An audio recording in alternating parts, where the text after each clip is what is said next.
जिस दिन से हल्फ उठाया उस दिन से हमारा काम शुरू हुआ कि हम लोगों के मुश्किलात और मुतालबे हल कर रहे हैं। हाल ही में कुछ दिन पहले आपने देखा कैबिनेट की मीटिंग हुई, क्योंकि यहां हमारे बच्चे बच्चियां जो हैं बहुत परेशान थे स्कूल के सिस्टम को लेके, स्कूल के इम्तिहान को लेके। जो मार्च का सिस्टम था स्कूल के इम्तिहानों का, उसको लेके हमारे बच्चे बच्चियां उनके माँ बाप परेशान थे। और ये स्कूल का वक्त तय करना ये तो हमारा हक था, ये 2019 के बाद हमसे छीना गया। और इसलिए हमने कहा कि यहां माँ बाप बच्चों से बात करके हम अपना ये हक हासिल करेंगे वापस, और खुद तय करेंगे कि हमारे बच्चों के लिए बेहतर क्या होगा। और फैसला हुआ, आज ऑर्डर जारी हुआ।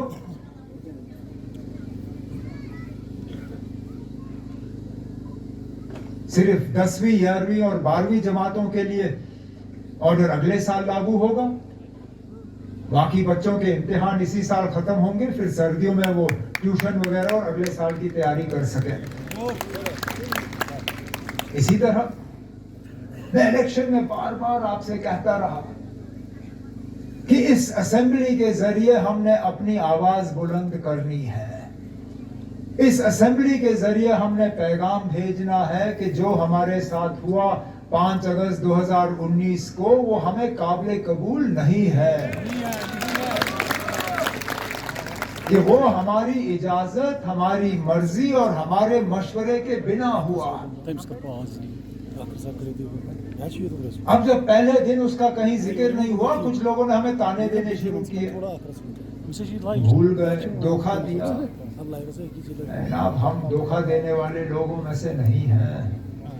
फर्क ये है कि हम कायदा कानून जानने वाले लोग हैं। हम जानते हैं किस तरह चीजों को असेंबली के जरिए लाया जाए, और हम चाहते थे कि असेंबली के जरिए ऐसी आवाज उठे जिसको मरकज भी नजरअंदाज ना कर सके।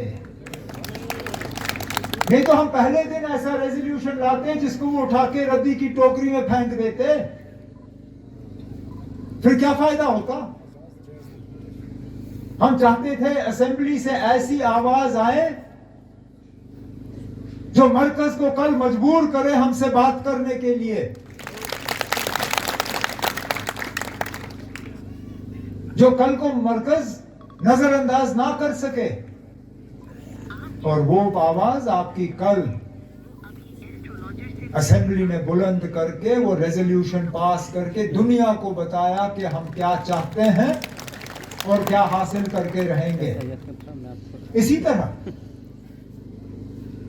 3 दिन पहले जब ऑनरेबल लेफ्टिनेंट गवर्नर साहब ने अपना खुतबा असेंबली के सामने पेश किया, उसमें जो हमने आपके साथ इलेक्शन के जरिए वादे किए थे, चाहे बिजली को लेके, गैस को लेके, राशन को लेके, तालीम को लेके, उन सब चीजों का जिक्र लेफ्टिनेंट गवर्नर साहब ने अपने खुतबे में किया, क्योंकि हम चाहते थे कि आपको पता चले कि ये वादे सिर्फ इलेक्शन के लिए नहीं थे। इंशाल्लाह इनको अमली जामा पहना के आपके सामने लाया जाएगा। हम वो लोग नहीं हैं जो हवा में बात करके भूल जाएं। हमने आपसे वादे किए हैं, उन वादों के बुनियाद पे हमने आपसे 5 साल यहां हुकूमत करने की इजाजत हासिल की है, और इंशाल्लाह आप देखें इन 5 सालों में हम एक भी दिन जाया नहीं करेंगे। आपकी खिदमत और आपके लिए मेहनत करते रहेंगे।